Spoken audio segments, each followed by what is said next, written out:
తెలంగాణ జగిత్యాల జిల్లాలో trainee deputy collector Harini అధికారినిగా మాత్రమే కాకుండా ప్రజలతో కలిసిపోయిన తీరు అందరి ప్రశంసలు అందుకుంది. హరిణి చేసిన క్షేత్రస్థాయి పర్యటనకు విశేష స్పందన లభించింది.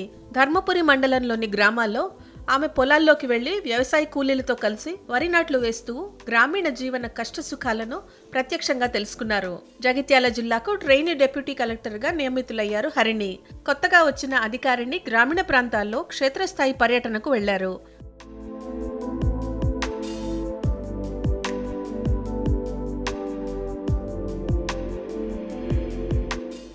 ధర్మపురి మండలంలోని తిమ్మాపూర్, బూరుగుపల్లి గ్రామాల్లో పర్యటించారు. పొలాల్లోకి నేరుగా వెళ్లిన హరిణి వ్యవసాయ కూలీలతో మమేకమయ్యారు. వరి పొలంలోకి దిగిన ఆమె రైతులు, మహిళా కూలీలతో కలిసి వరి నాట్లు వేసి వారి జీవన విధానం, కష్టసుఖాలను అడిగి తెలుసుకున్నారు. నాట్లు వేసే విధానాన్ని తెలుసుకున్న ట్రైనీ డిప్యూటీ కలెక్టర్ స్వయంగా బురదలోకి దిగి కొంతసేపు నాట్లు వేశారు. వ్యవసాయ పనులు చేస్తున్న కూలీలతో పిచ్చాపాటి మాట్లాడారు.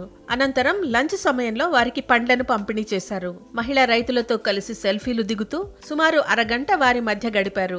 గ్రామీణ మహిళలతో కలిసి పనిచేయడం, వారి జీవన పరిస్థితులను తెలుసుకోవడం ఎంతో ఆనందంగా ఉందని హరిణి తెలిపారు. అధికారినిగా మాత్రమే కాకుండా గ్రామీణ ప్రజలతో కలిసిపోయి ఆమె క్షేత్రస్థాయి పర్యటన చేయడం స్థానికుల్లో విశేష స్పందన లభించింది. నేరుగా అధికారిని పొలాల్లోకి వచ్చి తమతో కలిసి పనిచేయడం చూసి మహిళా రైతులు సంతోషం వ్యక్తం చేశారు.